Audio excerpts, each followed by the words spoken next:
Bonjour à tous et à toutes. Écoutez, je suis très heureux de vous retrouver de nouveau. Cette semaine, on va traiter un sujet qui se trouve dans la paracha de Matot. Alors, il est marqué au début du Perek Lamed Aleph, du 31e chapitre. C'est marqué Vaïdaber Hachem el Moshe les morts. A dit Hachem à Moshe en disant Nekom Nikmat Bene Israël. Oui, va venger la vengeance des enfants d'Israël, mais et à Midianim, contre les habitants de Midian. Achar Teasef Alamecha. Et après, tu seras réuni vers ton peuple, c'est-à-dire tu décéderas. Voilà ce que lui dit Hachem. Il demande de venger. Venger, ça veut dire faire la justice. Vous savez que Bil'am, qui était le sorcier connu de la paracha de Balak, qui a été envoyé par Balak, qui était le roi de Moab, il a demandé à ce qu'on puisse justement se débarrasser des Bnei Israël qui avaient envahi déjà beaucoup de territoires. Et il a eu très peur pour son pays. Et donc il a demandé à trouver quelqu'un qui avait une capacité, comme les enfants d'Israël, par la parole, à pouvoir à la fois bénir et maudire. Et donc il a trouvé un homme qui s'appelle Bil'am, qui lui avait cette vocation. Et donc il lui a demandé de maudire les Bnei Israël pour justement les chasser du pays là où ils se trouvaient. Et qu'est-ce que fait Bil'am? Donc il va essayer de maudire les Bnei Israël et les enfants d'Israël, et ça ne marche pas. Chaque fois qu'il voulait nous maudire, en fait, il nous a bénis en permanence. Et Balak, il ne comprenait pas ce qui se passait. Et Bil'am lui explique, écoutez, je ne peux rien dire de plus que ce qu'Hachem me met dans la bouche. Je ne peux pas dire d'autres mots. C'est une prophétie. Et donc il échoue dans cette entreprise. Qu'est-ce qu'il va faire? Ensuite, il va dire, écoutez, j'ai trouvé un autre système, un autre moyen pour les faire chuter. C'est de corrompre les femmes de Midian, ces fameuses femmes de Midian, et de les faire fauter. Donc qu'est-ce qu'il a fait? Explique la Gemara, le traité de Sanhedrin. Qu'est-ce qu'a fait Bil'am? C'est simple, il a utilisé un stratagème qui est celui du mauvais penchant, le Yetzer Hara. Qu'est-ce qu'il a fait? Il a dit, voilà, les enfants d'Israël adorent le lin, ce tissu, le lin. Il dit, qu'est-ce qu'on va faire? On va les attirer vers des stands, des boutiques de lin. Et donc, qu'est-ce qu'il a fait? Il a présenté des stands de vendeuses de lin, qui étaient des vieilles femmes, voilà, et donc pas de danger a priori de l'attirance. Et donc, il les a mises devant comme ça, et elles vendaient du lin. Et derrière, il y avait des femmes, des jeunes femmes, des jolies femmes, derrière, ces vieilles femmes qui avaient dans des tentes, elles avaient du vin, elles avaient plein de choses à proposer, mais elles vendaient beaucoup, beaucoup moins cher le lin. Et donc, en voyant les prix proposés par ces jeunes femmes, ils se sont rapprochés d'elles. Et là, dit la Gemara, à l'époque, on n'avait pas interdit de consommer le vin des non-juifs. Et donc, ils ont fait boire du vin. Ces femmes ont fait boire du vin, elles les ont enivrées. Ensuite, ils ont carrément proposé des actes interdits, de la débauche. Et ensuite, elles ont dit, reniez votre Dieu. Et voilà, c'est ce qui s'est passé, ce qu'on appelle la Avodah Zara de Baal Peor. Et après, ils ont fait des choses dégoûtantes que j'ai pas besoin de vous citer ici. Mais bon, pour vous dire qu'il y a une déchéance. Et là, donc, il a réussi son plan. Qu'est-ce qu'il a fait? Vous avez vu comment il a procédé.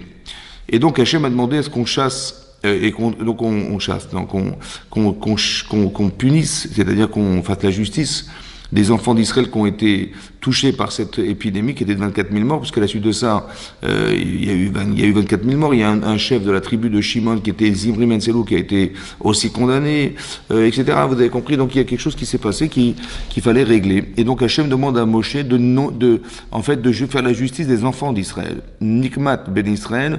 Oui, parce qu'il n'y a pas de vengeance chez Hachem, bien sûr, c'est la vengeance, ça veut dire ça traduit par la justice. Et après, il dit, après tu mourras.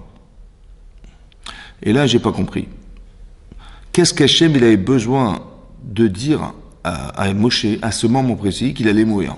Après qu'il ait fait cette mitzvah de faire la guerre contre les gens de Midian, il allait ensuite décéder. Pourquoi nous dire une chose pareille? De toute façon, on n'annonce jamais la mort des gens, c'est pourquoi c'était nécessaire de le faire. Bon, bizarre. Et Rachid ramène comme ça. Je vais vous lire Rachid.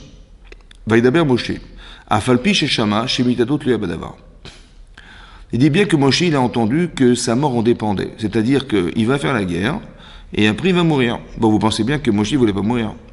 Il voulait pas mourir, donc, bien que sa vie en dépendait, ça veut dire quoi? Bien que sa vie en dépendait, bien qu'il n'avait pas envie.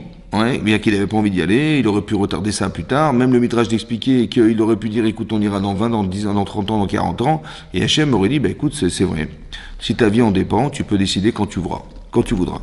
Et là, nous dit Rashi que bien que sa vie en dépendait, oui, alors, Tlouya Badavar, Asab et Simcha, il l'a faite avec joie.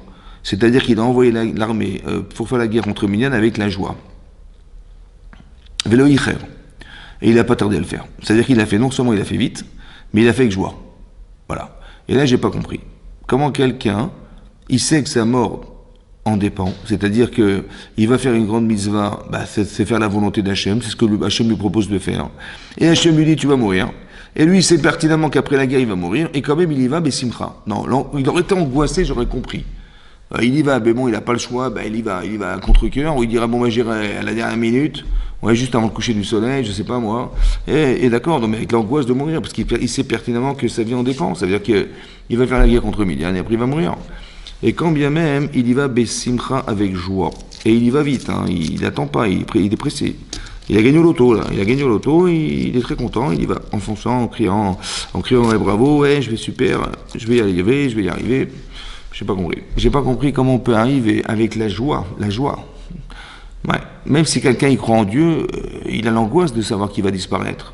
Et comment on arrive à déterminer la simcha, ouais, la joie, ici.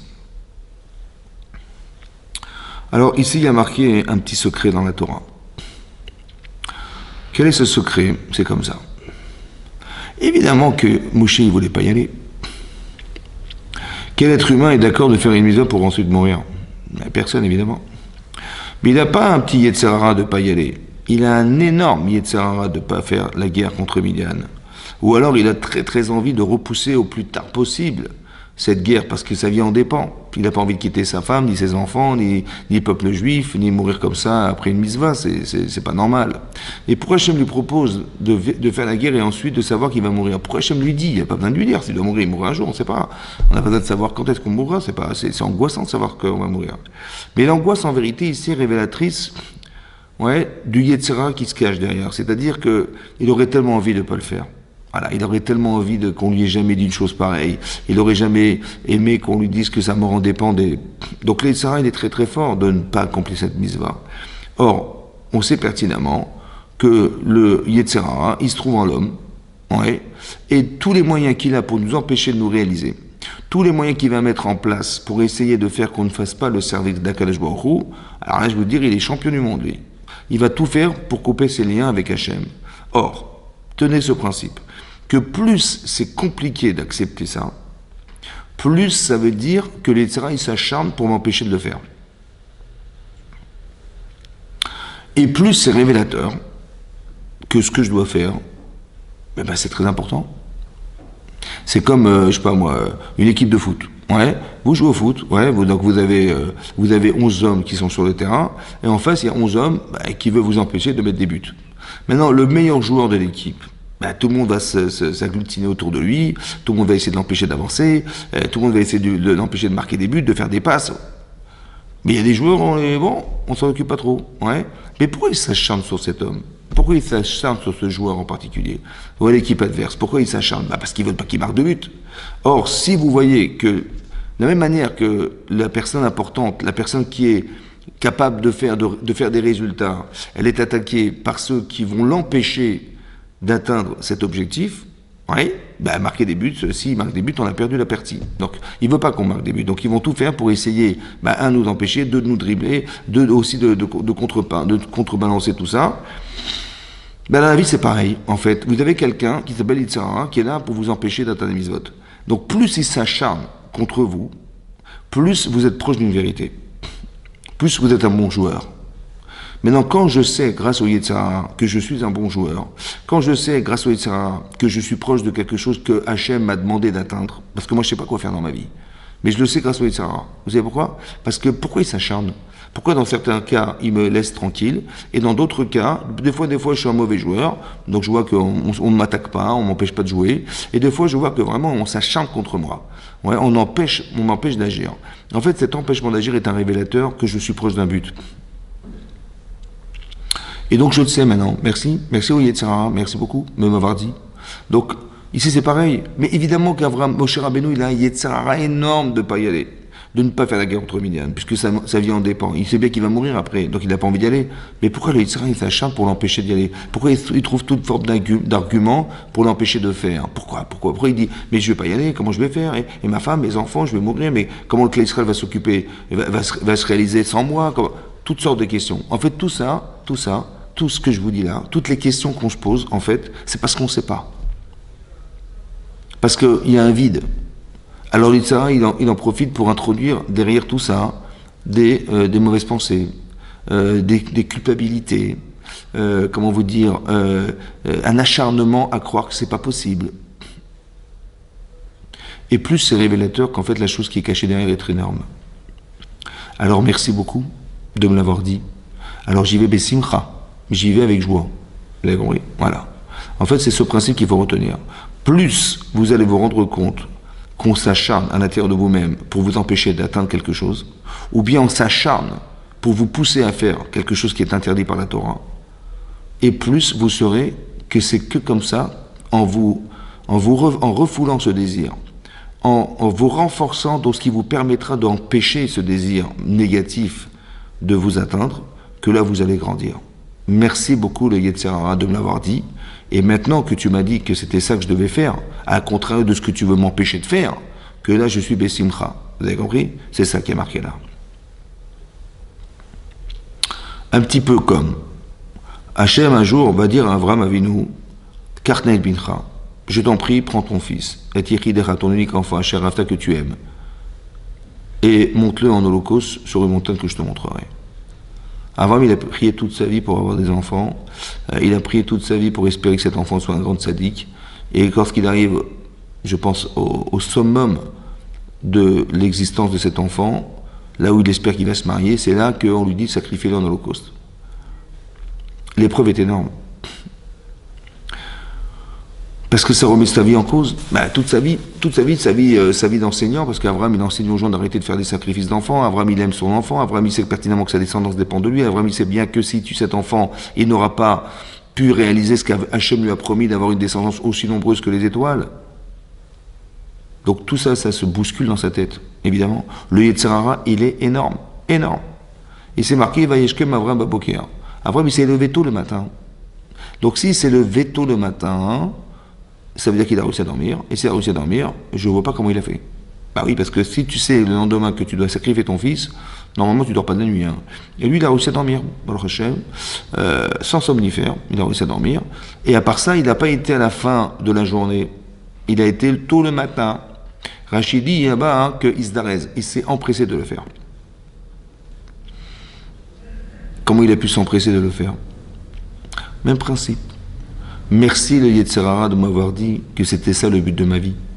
Parce que pourquoi tu m'empêches d'avancer? Pourquoi? Pourquoi tu m'empêches de marquer le but? Bah oui, parce que je suis un bon joueur. Parce que je suis exactement dans les aptitudes de réaliser ce que je dois faire dans ma vie. C'est ce qu'Hachem attend de moi. Et ça, tu vas t'acharner pour m'empêcher de l'atteindre. Ou bien tu vas essayer de me faire glisser, me faire tomber, me faire trébucher. Voilà. Et ça, aussi, c'est pareil. Plus tu t'acharnes à m'empêcher d'atteindre quelque chose, plus tu me pousses à descendre, à descendre de niveau, à ne pas exploiter ce que je suis, à ne pas me rapprocher d'Hachem, à ne pas prier correctement, à ne pas respecter Shabbat comme il faut, à ne pas faire les mitzvot comme je dois les faire. Plus tu t'acharnes, et plus je sais exactement ce que je dois faire dans ma vie, à la proportionnelle de l'acharnement que tu exprimes contre moi. Alors je suis content de savoir que c'est ça que je dois faire dans ma vie. Parce que moi j'en sais rien. Hein. Moi je suis né, je sais pas ce qu'Hachem m'attend de moi, j'en sais rien du tout. Je sais pas. Qu'est-ce que je dois faire? Mais j'en sais rien du tout. Et là je le sais, grâce au Yitzhara. Vous avez compris? Voilà. Et bien c'est ce qui est marqué là. Que quand Avraham il a su, quand Moshe Rabbeinu a su que sa vie en dépendait, il l'a fait Bessimcha, parce qu'il a vu que c'était ça qu'il devait faire. Maintenant ça c'est une chose à comprendre. La deuxième chose à comprendre, c'est que Akadosh Baruch Hu, il lui a dit, écoute, tu vas faire la guerre contre Midian et après tu mourras. Mais Hachem, il provoque quelque chose qui va permettre chez Avraham Avinu d'avoir du Yetzirah et qui va permettre à Moshe Rabbeinu, d'avoir du Yetzirah, il va permettre à Moshe Rabbeinu d'arriver à la simcha de la mitzvah, d'arriver les Shem Shamaim. Ça veut dire quelqu'un qui va être capable de le faire sans intérêt personnel. Il a tout à perdre, Avraham, il le fait quand même. Mais ça, Hachem, il ne va pas se priver de proposer à Moshe Rabbeinu de le savoir, pour lui permettre d'accéder encore à un autre niveau de ce qu'est Moshe Rabbeinu actuellement. Si je lui dis, écoute, tu vas faire la guerre, sans lui préciser qu'il va mourir, bon, ben il va y aller. Mais si je lui dis, attention, hein, tu vas y aller, mais tu vas mourir après. Ah, pardon, ah oui, d'accord, bon. Alors là, hein, c'est là que, est-ce que tu le fais pour toi ou tu le fais pour Hachem? Est-ce que tu as un amour de soi ou l'amour d'Hachem? Je sais pas. Alors je te propose de le faire, ouais, mais avec la simcha, la joie, c'est le summum en fait. La joie, c'est le summum. C'est quoi la joie finalement? La joie, c'est quoi la joie? Ben, la joie, hein, c'est que dans ma tête, évidemment, c'est logique que je dois faire des mitzvot. C'est logique, ouais. Mais d'un autre côté, j'en ai pas forcément envie. D'un autre côté, je sais que c'est difficile. D'un autre côté, j'ai peut-être envie de faire autre chose, etc., etc. Donc, il y a une partie cérébrale et une partie corporelle qui se confrontent, en fait. C'est trop dur, c'est trop fatigant, c'est trop astreignant, c'est pas forcément agréable, c'est pas ce que vous voulez.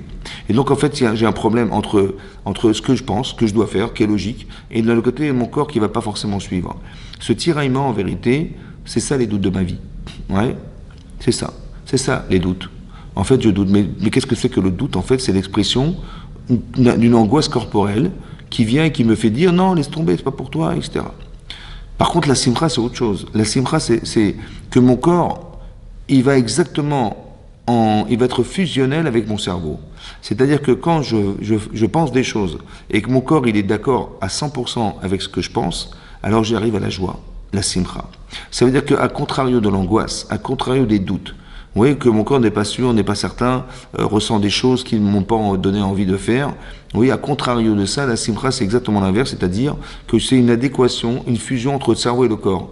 C'est ça la simcha. Lorsque vous réalisez quelque chose qui vous donne envie, ouais, qui vous a donné envie, un espoir attendu, ben vous avez la simcha de réaliser ce que vous avez pensé.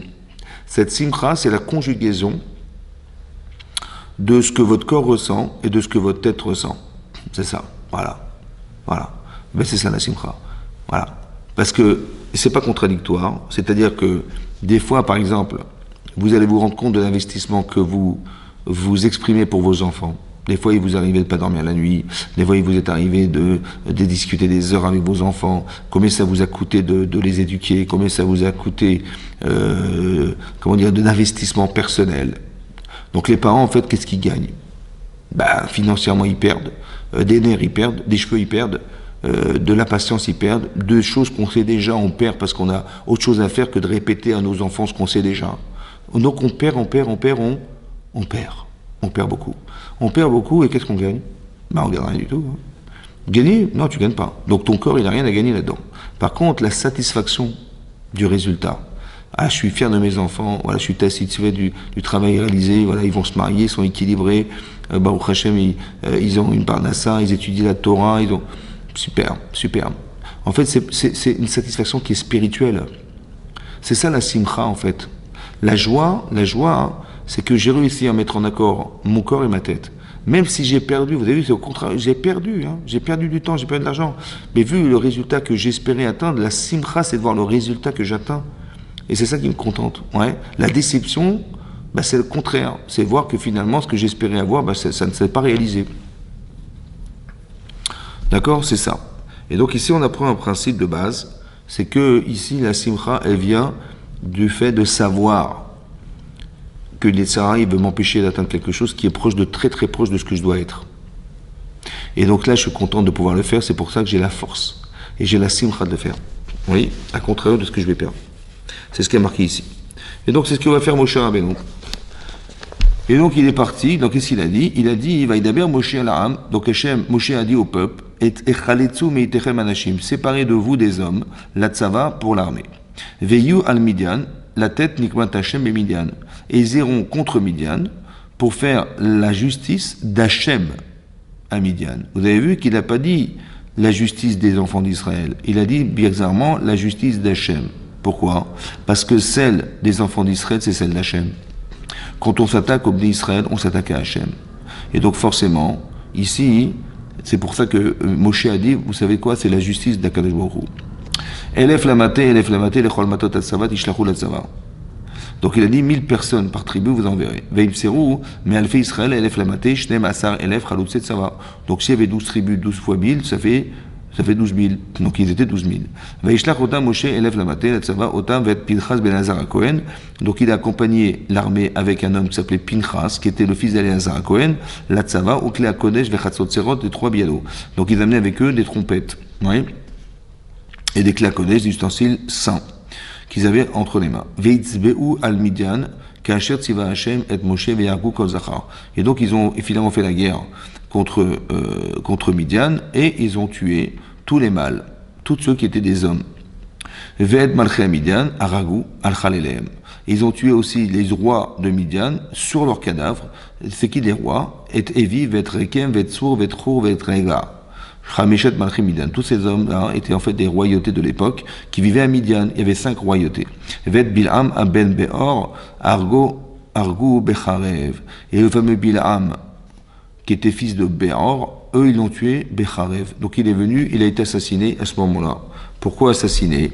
Par le sabre. Et pourquoi, qu'est-ce qu'il faisait là? Alors là-bas, on nous dit qu'il était là pour récupérer l'argent qu'il devait recevoir de Balak. Parce que Balak lui avait promis des fortunes énormes s'il arrivait à faire fauter Israël. Donc il est venu rechercher sa petite rançon. Et là, il a été tué, mais par le sabre. Pourquoi le sabre? Parce qu'en fait, la vocation de Bilam, c'était pas de nous faire la guerre par la parole. Là, la parole, c'est des choses qui ont été réservées au peuple d'Israël. Ouais. Et donc, Balak, il a dit, voilà, ils ont une force par la parole, ils prient leur Dieu, et leur Dieu s'investit pour eux. Il dit, il faut que je trouve quelqu'un qui soit capable, comme eux-mêmes, d'utiliser la parole. Et donc, il a trouvé un homme qui utilise la parole. Mais la parole n'est pas réservée à Bilam. Elle est réservée aux enfants d'Israël. Et donc, par contre, Bilam, il fait partie des nations, et les nations, c'est Esav, c'est la bracha, la bénédiction qu'a reçue Esav, c'est de pouvoir faire la justice, entre guillemets, avec le sabre. Et donc, il est mort avec le sabre, comme il aurait dû mourir avec le sabre, et pas avec la parole, parce que ça n'était pas un outil qui lui était réservé. Vaishbou ben Israël et Nachem Midian. Donc ils ont pris en captivité les ben Israël, les femmes de Midian, Vet Tapam et leurs enfants, Vet Behemtam et leurs animaux, Vet Kol Miknehem et tout le menu bétail, Vet Kol Chana Bazazou et tout le butin qu'ils ont pu rassembler. Vet Kol Arehem, Bemoshvotam, Vet Tirotam, Sarfou Baesh. Et tout ça, toutes les villes, ils ont brûlé par le feu. Veikrou et Kol Hachalem, donc ils ont pris tout le butin, Vet Kol Amalkoar, toutes les prises, Ba'adam ou Bamema, parmi les hommes et parmi les hommes et parmi les hommes Ba'adam ou Babema, les animaux. Et Vayevu el Moshe, donc ils ont apporté tout ça à Moshe vel Azar Cohen, vel Adad ben Israël et toute l'assemblée d'Israël et Teshvi vet al Malkoar, donc toutes les captives vet al Malkoar et toutes les prises vet Hachalem et tout le butin, vet el Machane vers le camp, el Arvot Moab, Asher al Yaden Yero, donc dans les montagnes dans les collines de Moab, qui étaient au bord du Jourdain de Jéricho. Okay. Voilà, donc ils reviennent de la guerre. Vayetsu Moshe ve'Elazar Cohen. Et donc sont sortis Moshe et Elazar Cohen, ve'chol Nesiaïda et toutes les chefs de la tribu, l'Ikratam à leur rencontre. El Michus Lamachane, en dehors du camp. Donc ils sont tous sortis en dehors du camp pour rejoindre l'armée de Israël. Ve'iksof Moshe. Et là c'est marqué qu'il s'est mis en colère, Moshe. Al Pikoudei Chaïl. Contre tous les gouverneurs, les gouverneurs de l'armée. Ouais, les commandants de l'armée. Saré Alafin, Vesare Veot, Abaïm Mitzrava, les Mitrama. Et donc tous les commandants de l'armée, il s'est mis en colère contre eux. Pourquoi les commandants de l'armée et pas les autres? Rachid nous dit, parce que, je vous lis Rachid. Il dit Pekoudé Chaïl, donc les commandants de l'armée, Memounim ala Chaïl. En fait, ils étaient nommés sur les soldats. Les lames d'Echa, pourquoi il s'est adressé à eux en particulier? Les lames d'Echa pour t'apprendre. Chez Kol Sirachonador, toute la saleté qui se trouve dans la génération, Taloui Bagdolim, elle dépend des grands de la génération. Pourquoi? Shesh Koach Beyadam Nimchot, parce que c'est eux qui ont le pouvoir de faire des reproches. En fait, les commandants de l'armée, ils auraient dû faire des reproches, ce qu'ils n'ont pas fait. Alors on ne va pas s'adresser aux gens qui ont fait des bêtises, des erreurs, mais à ceux qui étaient responsables de les empêcher de les faire. C'est ça qui est marqué là. Kol Asir Achonador, toute la saleté que tu vois dans la génération, en fait, elle est due à des gens qui avaient des capacités à remettre en cause, à éduquer, à pouvoir permettre à ces gens d'être meilleurs, à les empêcher de faire des bêtises et des erreurs, et ils l'ont pas fait. Alors on va s'adresser à ces gens-là qui sont les responsables du peuple en fait, et ici de l'armée en particulier. Et donc qu'est-ce que leur dit Moshe à ces fameux commandants de l'armée? Vayomer Aleem, Moshe, achitem konekeva. Vous avez laissé vivre les femmes. Hen ena ayu les bnei Israël bidvar bilam. Mais c'est ces femmes mêmes qui ont qui ont débauché les Bnei Israël en leur faisant faire des actes interdits. L'imsor mal bachem, pour les transmettre et renier à Kadosh Baruch Hu. Al devar peor bati amagefa be'adat Israël abatachem. En plus de ça, cette chose a déclenché l'épidémie qui a tué 24 000 morts, si ce n'est que Pinchas il ait pu arrêter. Et vous avez laissé vivre ces femmes. Ça veut dire qu'est-ce qu'il leur a dit? Il leur a dit, mais comment vous avez pu faire rapporter ces femmes dans le camp d'Israël en sachant que c'est ces mêmes femmes-là qui avaient fait trébucher des enfants d'Israël à l'époque dans Dvar Peor. Et donc il les a grondés. Ve'ata, arigu, kol zachar bataf, vechol asher yudat ish le mishkav zachar aru. Maintenant il faut que vous tuiez toutes les femmes qui ont eu des rapports avec des hommes. Vechol tav vanashim asher le doit mishkav zachar atav achriou. Par contre les femmes qui n'ont pas fait, ou les enfants qui n'ont pas eu de relations interdites avec des hommes, ceux-là, vous laisserez vivre. Après, il leur a dit, mais après que vous ayez fait ça à la guerre, alors vous allez camper en dehors du camp pendant 7 jours. Tout ce qui a tué des gens, qui est touché des corps, des cadavres, vous vous purifierez le 3e et le 7e jour avec la vache rousse. Vous et vos captifs. Et tous les ustensiles, tous les vêtements, vekol kli or, et tous les ustensiles de peau, vechol maaseizim, et tout ce qui a été fabriqué à partir de peau de chèvre, vechol kli etz, et tout ustensile en bois, titrataou, vous les purifierez. Voilà ce qu'il a dit Moshe Rabbeinu. Ensuite, c'est marqué, Vayomer Elazar à Cohen, El Anshat Sava. Ensuite, on nous dit qu'Elazar à Cohen, qui était le fils d'Aaron à Cohen, il s'est au banc de l'armée. Abaï le Mechama qui revenait de la guerre. Zotru Katatora, il leur a enseigné des lois particulières. Asher Tziva Hashem et Moshe qu'avait ordonné Hashem à Moshe. Achetaza, Veta Kesel, Veta Nechoshe, Veta Barze, Veta Bedil, Veta Oferet.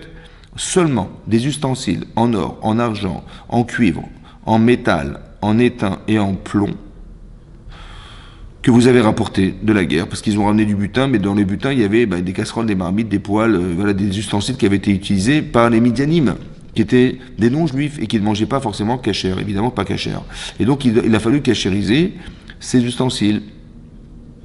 Et donc Elazar à Cohen va enseigner aux Bnei Israël, aux soldats de l'armée de l'époque, les lois de comment on kashérise des ustensiles. Alors il a dit comme ça. Kol davar asher yavo ba'esh, taviru ba'esh. Tout ce qui est passé par le feu devra passer par le feu. C'est-à-dire que si vous avez fait des brochettes, vous avez pris une broche en métal et vous avez planté de la viande dedans et vous l'avez fait griller sans eau, alors il va falloir que si la viande n'était pas cachère et qu'elle a pénétré la brochette, la viande a pénétré la brochette en cuisant, elle est rentrée dans la brochette en métal, à ce moment-là, il va falloir retirer ce qui est à l'intérieur de la brochette qui n'est pas cachère, parce qu'on ne peut pas le réutiliser, et donc vous allez le faire par le feu. Donc on va mettre cette broche dans le feu. Et c'est comme ça que ce qui est rentré va ressortir. Comme c'est rentré par le feu, ça ressortira par le feu. Arbemeniden, ensuite vous les tremperez au migvé ou bien vous les aspergerez avec les eaux de la paradouma. Les tratailles seront purifiés. Maintenant on sait bien que tout ce qui n'a pas pu passer par le feu, c'est-à-dire par l'eau, alors vous tremperez dans l'eau. C'est-à-dire que si on a fait le cuire de la viande pas cachère dans des marmites dans lesquelles on a mis de l'eau, la manière de cachériser quelque chose qui a été bouilli, c'est de le mettre dans une marmite qui va bouillir. Donc vous tremperez cette marmite qui n'est pas cachère dans une grande marmite dans laquelle on a mis de l'eau qui a bouilli et vous tremperez ça à l'intérieur de l'eau. Parce que ce qui est rentré par l'eau devra ressortir par l'eau. Et ensuite vous laverez vos vêtements, après vous pourrez retourner dans le camp. Voilà ce qui est marqué. Maintenant, ce qui est bizarre, c'est que c'était pas à Elazar à Cohen d'enseigner les lois de la kashérisation. En plus de ça, il est devant Moshe Rabbeinu. Donc c'était honteux de le faire devant lui, c'était pas lui de le faire, c'était à Moshe Rabbeinu. Et deux, qu'est-ce qui lui a pris de prendre la parole, et d'enseigner des lois qui avaient été dites à Moshe Rabbeinu, puisqu'il a dit Vayomer Elazar à Cohen, Alanshat Sava, Asher Tziva Hashem et Moshe, qui avait ordonné Hashem à Moshe. Laisse Moshe parler. Pourquoi c'est Eliezer qui intervient, Eliezer qui va donc donner cette fameuse loi de kashérisation des ustensiles qui avaient été récupérés à la guerre. Alors, Rachid nous explique un principe. Rachid nous dit comme ça. Vayomer Elazar à Cohen. Les filles Sheba Moshe les klal kaas. En fait, Moshe, il s'est mis en colère. Violemment en colère contre les commandants de l'armée. Il a dit, mais qu'est-ce que vous avez été faire d'amener les femmes? Alors il dit un principe, Rashi, qui est marqué dans la Gemara, dans Psachim, qui est marqué un peu partout, c'est marqué la chose suivante, que tout celui qui se met en colère, baliklal kaz, baliklal taout. À chaque fois que vous vous mettrez en colère, vous allez vous tromper. Ça va? Et c'est ce qui va se passer. Il va se tromper. Et à part ça, Moshe Rabbeinu, il va oublier des lois. Il les connaît, hein? Il va les oublier. Bizarrement, il a appris ces lois, puisque Hachem les a enseignées à Moshe Rabbeinu, et là, on lui dit alors qu'est-ce qu'il faut? Il n'a rien à dire. Il oublie. Mais pourquoi il oublie? Parce que tout celui qui va s'énerver, il va oublier la Torah. Où c'est marqué ça? C'est marqué dans la Gemara dans Nedarim d'Af Kavbet. La Gemara dans le Nedarim me dit là-bas que tout celui qui s'énerve, il renie Dieu, comme si il pratiquait une autre religion. Quel rapport entre l'énervement et la Torah? Qu'est-ce que ça a à voir? Qu'est-ce que ça a à voir avec Hachem? Il fallait dire, il s'est mis en colère. Bon, c'est quelqu'un de nerveux, qui a un mauvais caractère, mais qu'est-ce que c'est? Quel rapport y a-t-il avec la religion? Il renie Dieu. Quel rapport avec Dieu? À part ça, c'est marqué qu'il va devenir idiot. À part ça, c'est marqué qu'il va oublier la Torah. À part ça, c'est marqué que si quelqu'un s'énerve, c'est qu'il a forcément plus de fautes que de mitzvot en lui. Ce qui s'énerve. Et à part ça, c'est marqué toutes sortes d'enfers résident en lui. Voilà ce qui est marqué dans la Gemara. Il oublie la Torah. Mais depuis quand quelqu'un qui savait il y a une seconde quelque chose, tout à coup il oublie. Il oublie, pourquoi? Parce qu'il s'énerve.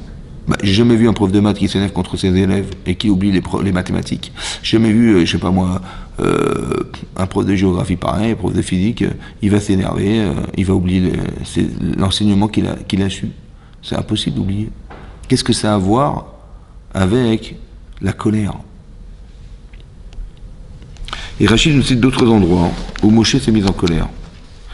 C'est rare, hein, mais ça existe, que Moshe se mette en colère. C'est marqué. Vous savez que quand on a inauguré l'autel dans le Mishkan, dans le sanctuaire, le 8e jour, dans les 8 jours, là-bas, hein, on sait que Aaron, il a perdu ses enfants, malheureusement. Le jour où ils ont approché un feu étranger, ils sont morts. Et donc Aaron était en deuil. Ouais, ses frères étaient en deuil. Les frères de Nadav Avihu, les enfants de Aaron étaient en deuil aussi parce qu'ils avaient perdu leur frère. Et qu'est-ce qu'ils ont emporté? Là, ils ont emporté un korban, un sacrifice de Rosh Chodesh. Et donc, qu'est-ce qui s'est passé? Ils l'ont brûlé. Ce korban, ils l'ont brûlé. Et là, Moshe, il est venu, il s'est mis en colère contre eux. Et mais qu'est-ce que vous avez été faire de brûler ce korban? Il fallait le manger. Et là-bas, on dit la même chose, il s'est mis en colère, il a oublié la halakha. Mais c'est bizarre, parce que là, il a oublié, il s'est mis en colère, donc ils ont fait une erreur. Mais quelle erreur ils ont fait? Ils ont fait l'erreur, selon lui, qu'il devait manger le korban, mais ce qu'il savait, il a oublié, c'est que quelqu'un qui est en deuil, quelqu'un qui est onen, c'est-à-dire qui venait de perdre ses enfants, avant l'enterrement, il ne peut pas manger le sacrifice, il fallait le brûler. Et cette halakha, il a oublié. Là-bas, l'Or HaChaim pose la question, mais comment il a pu l'oublier alors que là, il savait Moshe Rabbeinu, quelqu'un qui est en deuil, il ne peut pas manger le korban de Rosh Chodesh. Il le savait. Donc qu'est-ce qu'il a choqué pour s'énerver contre eux? Vous avez compris? Alors on explique là-bas hein, qu'en fait il y a une autre halakha qui l'a énervé. Laquelle? C'est comment ils ont pu prendre, comment Elazar il a pu prendre l'initiative de brûler un korban en la présence de Moshe Rabbeinu sans lui demander la loi. Ce qu'on appelle Moré halakha bifnei rabo. On n'a pas le droit de dire une halakha devant son maître. Pourquoi? C'est pas parce que le rav il va se vexer. Hein. Non, c'est pas ça. C'est comme si on était en train d'expliquer que c'est très très grave. Hein. C'est qu'on peut se passer du rav, on peut se passer du rabbin. Il y a des gens qui se prennent pour des rabbins et ils disent des lois aux gens, voilà, devant le rav. devant le rabbin, ils disent des choses et tout ça, ils disent des lois devant. C'est pas à toi de dire la loi. Tu t'adresses au Rav. Ouais, tu dis au Rav, écoutez, voilà, il y a quelqu'un qui a une question, voilà. Pourquoi? Parce que le fait de prendre l'initiative de le faire par soi-même, c'est pas un problème de dénigrer le Rav, c'est pas ça le problème. Le problème, c'est de couper le lien qui existe entre le Rav et Akadosh Baruch Hu et Moshe Rabbeinu. Parce que le rabbin, il a appris d'un rabbin, il a appris d'un Rav, et le Rav, il a appris d'un autre rabbin, et on va remonter à Moshe Rabbeinu. Pour qu'on soit sûr et certain que l'enseignement qui est dicté par le Rav, c'est bien celui de Moshe Rabbeinu, c'est de ne pas casser les maillons de la chaîne qui nous ramène à Moshe Rabbeinu. Vous avez compris? Surtout pas casser le maillon. Et donc, qu'est-ce qui se passe en fait? C'est que quelqu'un qui va dire une halakha devant le Rav, comme si qu'il disait à la personne, ne passe-toi de lui, on n'a pas besoin de lui. Et en fait, il est en train de créer, si vous voulez, quelque chose qui va bifurquer en dehors de la halakha. C'est peut-être vrai ce qu'il va dire, hein, mais ça se fait pas. Pourquoi ça se fait pas? Parce qu'en fait, il est en train de couper le lien entre la halakha et Akadosh Baruch Hu, transmise par Moshe Rabbeinu. Comme si qu'on pouvait se permettre de dire par soi-même, sans passer par la véracité qui a été enseignée d'Hachem à Moshe Rabbeinu jusqu'à aujourd'hui. C'est ça qui est grave. Et donc quand Moshe il a vu que Eleazar HaKohen il a amené ce korban qu'il a brûlé sans, il avait raison, mais sans avoir consulté Moshe Rabbeinu, alors il s'est mis en colère. Et quand il s'est mis en colère, il a oublié la halakha. Et c'est pour ça qu'il a pensé qu'il fallait manger alors qu'il fallait le brûler. Voilà. Maintenant, on a vu qu'il s'est énervé, il a oublié cette halakha. Pareil, la troisième fois, c'est quoi? C'est marqué que quand les Israël, dans la parashat Roukat, Hachem a demandé à Moshe Rabbeinu, prends ton bâton et tu vas parler au rocher, duquel sortira de l'eau après la mort de Myriam. Il n'y avait plus d'eau dans le désert. On savait que par le mérite de Myriam, on a eu de l'eau dans le désert et que quand est morte Myriam, ben, il n'y a plus d'eau dans le désert. Et donc il y avait des millions de personnes et d'animaux qui devaient vivre dans le désert sans eau, c'était pas possible. Et donc ils se sont plaints auprès de Moshe et Aaron en prétextant qu'il n'y avait plus d'eau, il fallait absolument qu'on trouve de l'eau. Et Hachem a demandé à Moshe, prends ton bâton et parle. Bizarrement, il dit, prends ton bâton pour parler. Et qu'est-ce qui s'est passé? Moshe, il est venu devant ce rocher, il a dit, est-ce que ce rocher, que jaillisse de l'eau du rocher, qui était le puits de Myriam, en fait, dans lequel s'alimentait en eau tout le peuple juif. Et là, c'est marqué qu'il ne s'est rien passé. Et donc, il s'est rappelé. Et donc, qu'est-ce qu'on dit, les Israël? On dit, mais c'est pas grave. N'importe quel rocher, ils ne trouvaient pas le rocher, n'importe quel rocher. Ils ont dit, mais attendez, je ne suis pas un sorcier. Je peux quand même pas parler à un rocher sur lequel je n'ai pas été ordonné par Akadosh Baruch Hu. Et il s'est mis en colère. Il a dit, Shimuna Amorim, écoutez les imbéciles. Il s'est mis en colère. Et là, il a frappé le rocher. Ouais, il s'est encore une fois trompé à cause de la colère. Baliklal Kaas, Baliklal Taout. À chaque fois qu'on s'énerve, on se trompe.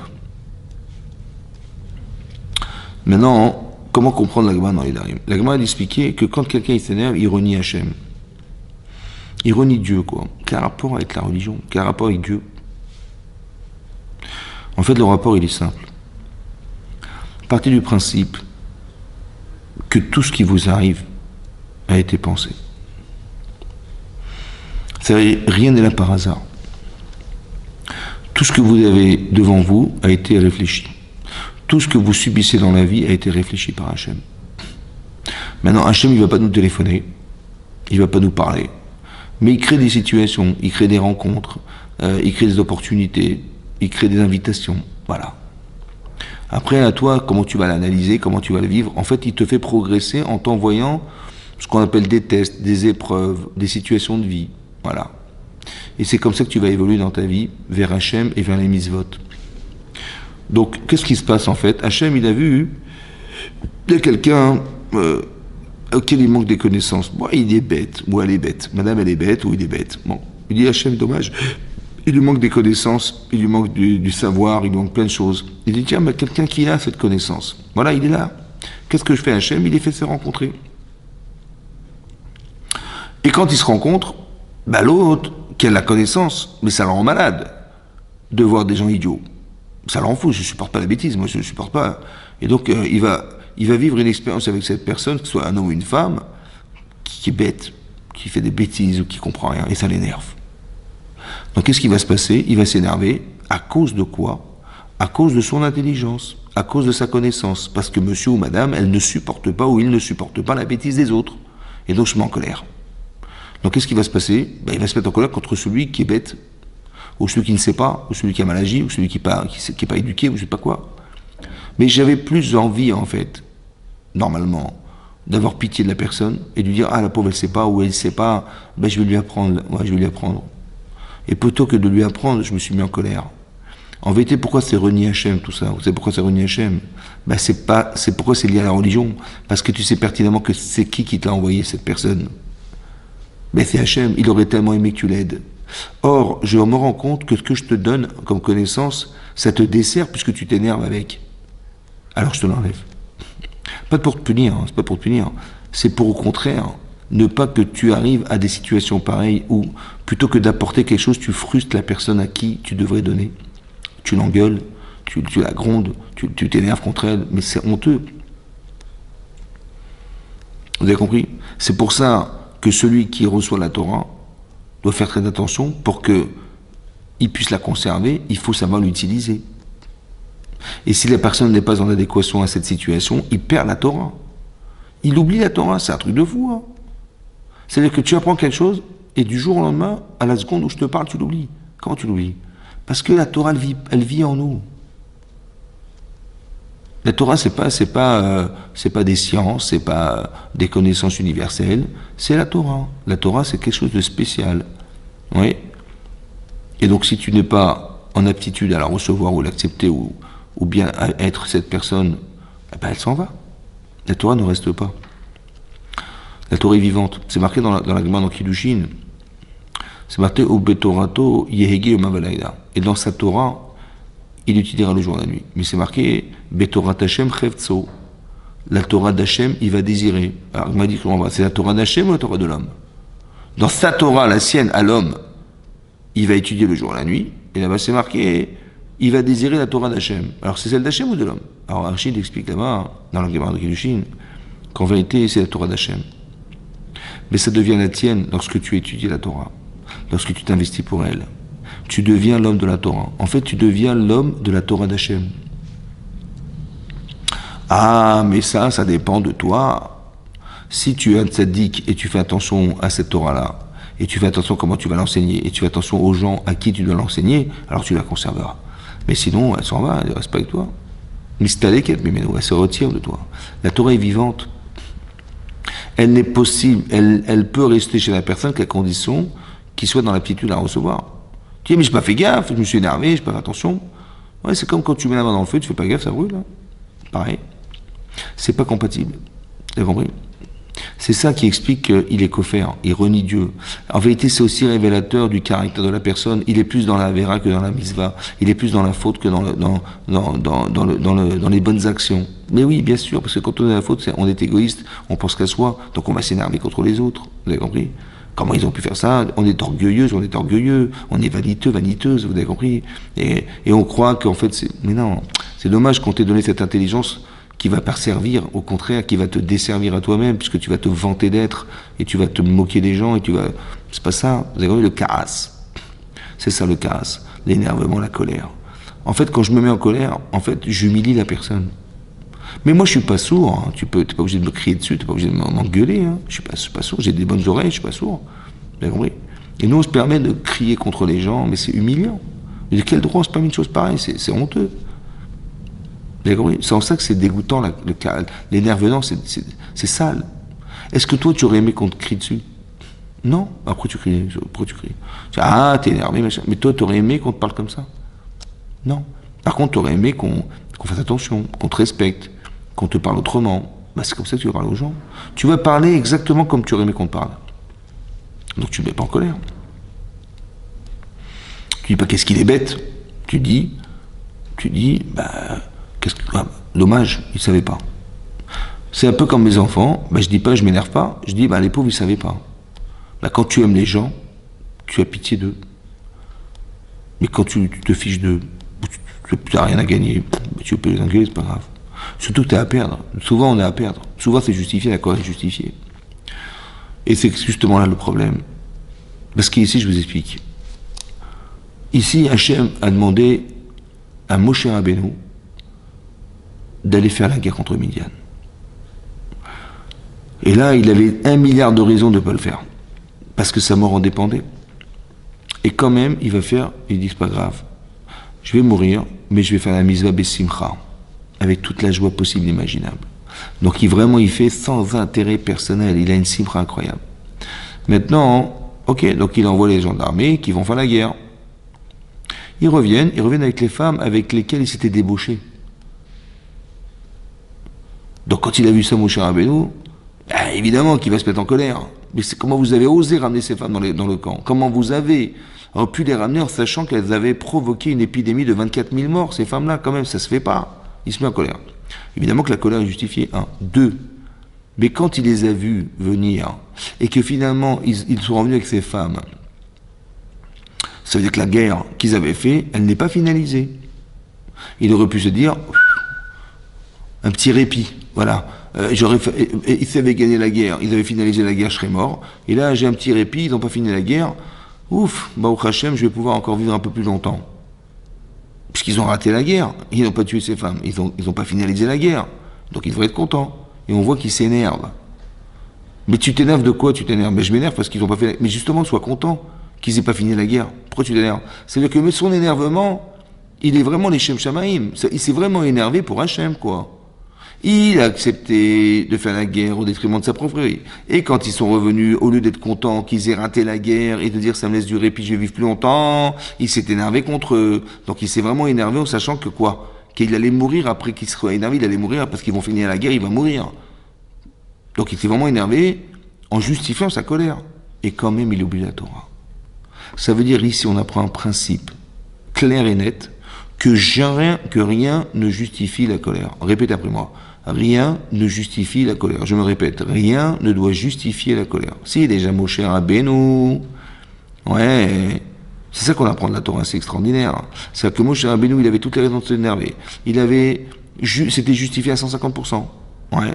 Et que quand bien même, il l'a fait les Shem Shamaïm, au nom du ciel, et ben même ça, c'est assourd, on n'a pas le droit de faire un truc pareil. Regardez comme c'est grave de s'énerver. C'est incroyable. C'est grave de s'énerver. C'est marqué aussi pareil. Les Bnei Israël, on est dans le désert. Et qu'est-ce qui s'est passé? Hachem m'a dit à Moshe Rabbeinu, tu leur diras qu'ils vont avoir des portions de manne qui vont tomber chaque jour. Surtout ne laissez rien pour le lendemain.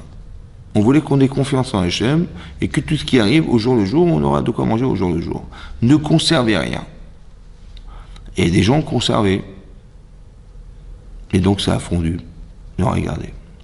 Après, il leur a dit, vous savez, le Shabbat, il ne va pas tomber de manne. Le Shabbat, le samedi, il ne va pas tomber de la manne du ciel. Donc, comment on va faire Shabbat? Vous aurez 2 parts de manne le vendredi. Une part pour le vendredi et une que vous conserverez pour le Shabbat. Mais n'allez pas chercher de la manne, il n'y en a pas dans le désert. Le Shabbat, tu n'auras pas. Qu'est-ce qu'ils ont été faire? Ils ont été chercher la manne dans le désert pendant le Shabbat. Et là, Moshe Rabbeinu s'est mis en colère contre eux. Il dit, mais je vous avais dit, ça fait 10 fois que je vous répète, il n'y aura pas de manne, il n'y aura pas de manne Shabbat. Qu'est-ce que vous avez été faire Shabbat? Chercher de la manne? Il n'y en a pas. Il s'est mis en colère. Il a oublié les lois du Shabbat. Vous avez compris? Ça veut dire qu'il y a 2 façons de réfléchir. Quand tu vois que ça ne marche pas, quand tu vois que tu répètes à tes enfants, tu répètes à ton mari des choses, tu répètes à ta femme des choses, et tu vois que ça ne marche pas, ça ne rentre pas, tu vois pas de réaction, qu'est-ce que tu dois faire? Tu dois pas te dire, mais qu'est-ce qu'elle est bête cette femme? Mais qu'est-ce qu'il est bête ce type? C'est pas possible. Tu dois te dire, le message, il n'est pas convaincant. Peut-être qu'elle a des a priori qui font qu'elle n'arrive pas à m'écouter. Peut-être que mon mari, il a des principes où il se prend pour je sais pas qui et il veut pas m'écouter. Donc tu te mets pas en colère. Tu comprends qu'il y a un problème d'écoute parce que si tu te mets en colère, en fait tu vas perdre ce que tu sais. Tu vas devenir bête. Tu vas oublier la Torah. Tu vas, etc. Vous avez compris ce que je veux dire? Faire attention à la colère. C'est ça le problème. Ça fait partie des défauts humains qu'il faut absolument éliminer. Parce que la colère, ça touche tout le corps. Et la colère, c'est un grand révélateur d'orgueil. Et la colère, c'est aussi un autre problème. C'est d'utiliser en mal la parole. Comment tu utilises cette parole qu'Hachem t'a donnée, qui est à la fois le révélateur de ce que tu es. Parce que tu n'es pas un animal, tu n'es pas un arbre, tu n'es pas un nuage, voilà, mais tu es un être humain. Et cet être humain, à la différence de l'animal, que l'animal, il parle pas, ou alors il a un langage très très simplifié. Mais toi, tu as une neshama, tu as une âme. Et l'expression verbale de ton âme, c'est la parole. C'est-à-dire qu'Hachem, il a mis un ange dans de la viande, et cet ange, il a envie de dire des choses, mais l'âme ne parle pas. Alors on utilise le corps, qui est l'outil qui permet à l'âme de dire, ou de penser, ou de réaliser la pensée, ou d'exprimer la pensée. C'est ça la parole. Et donc ce pouvoir-là, il est exceptionnel. C'est un pouvoir qui nous permet de communiquer, mais surtout, la parole, elle nous permet de sanctifier. Vous savez, quand vous apportez un sacrifice, vous le désignez, et vous dites, cet animal, il est sanctifié pour tel sacrifice. Vous rendez kadosh les choses par la parole. Et donc, quand on rend kadosh, on rend saint les choses par la parole, ça veut dire qu'on a de la sainteté qui s'exprime par la parole. Vous pouvez faire un vœu ou un serment, et vous êtes obligé de réaliser ce que vous avez dit. Et si vous ne le faites pas, vous transgressez la Torah. Bal yachel devaro. Tu transgresses l'interdiction de rendre chol, de désacraliser la parole que tu as exprimée.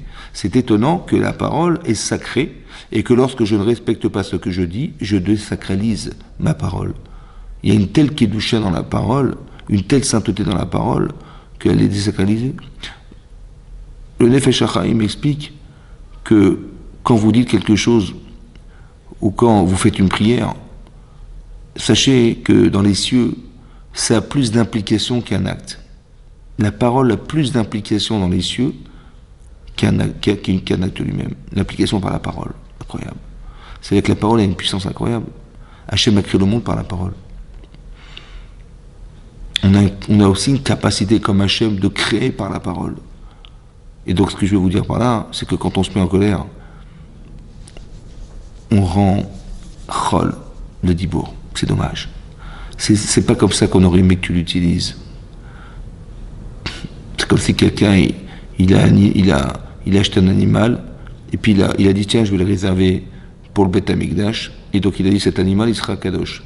Et après il dit tiens je vais l'utiliser pour ma charrette ou je vais l'atteler à ma charrue pour labourer ma terre. Je dis mais non mais tu n'utilises pas un animal kadosh aussi simple pour aller labourer ta terre.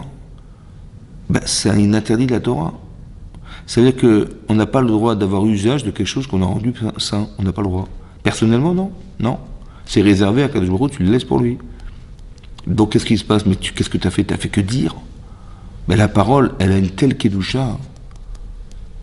Alors ne l'utilise pas pour t'énerver. C'est pas comme ça qu'on fait. C'est pas joli d'utiliser cette parole qui est une kedusha. On dit divrei chachamim benachat nishmaim. Les paroles des sages, elles sont écoutées parce que nachat. Elles ont été dites de façon douce, agréable.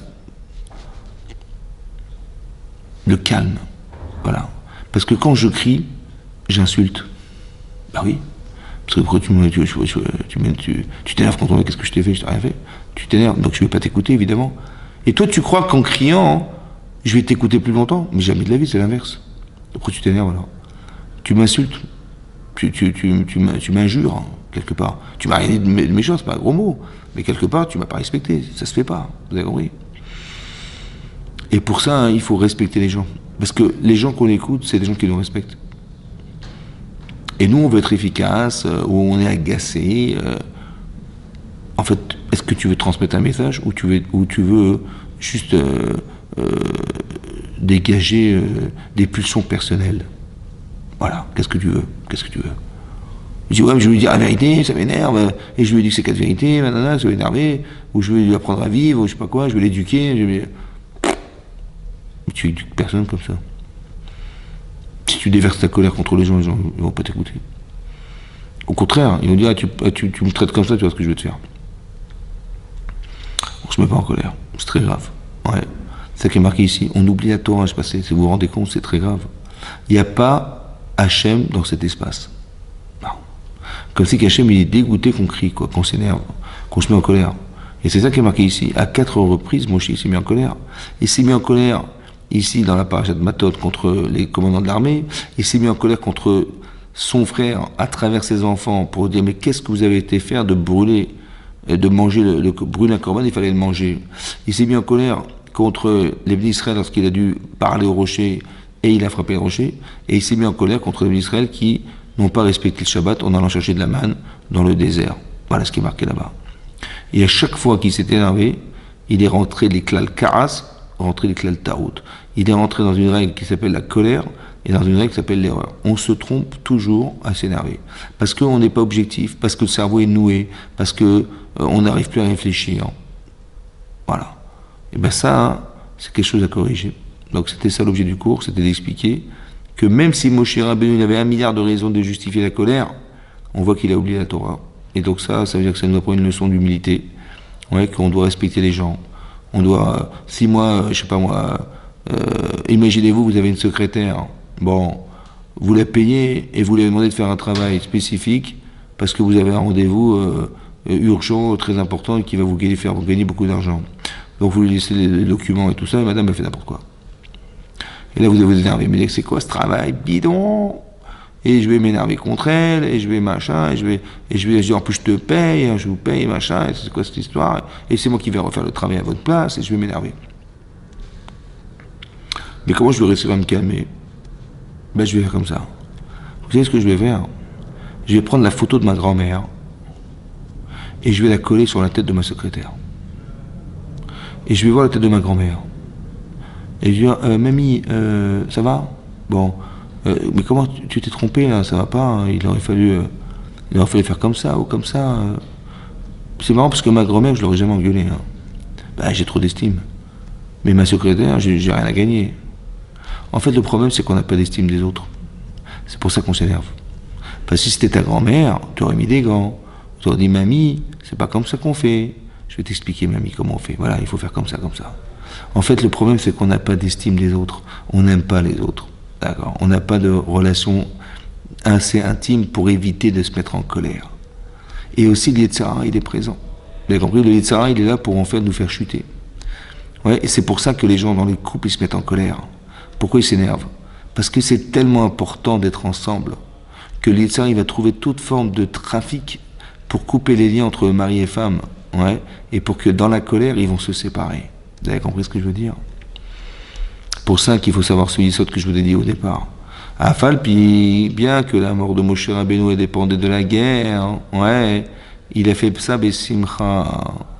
Ça veut dire quoi? Ça veut dire qu'il a compris que l'État qui lui disait mais n'y va pas, et ben c'était tellement fort que c'est révélateur que je suis proche de quelque chose de grand dans ma vie que je dois faire. Alors je vais y aller besimcha, au détriment de ce que je vais perdre. C'est pareil en couple, c'est pareil avec nos enfants, c'est exactement la même chose. Quand vous voyez que la personne la plus importante de votre vie, c'est votre épouse, mais c'est elle la plus importante de votre vie. La personne la plus importante de votre vie, c'est votre mari. Mais évidemment que c'est qui d'autre?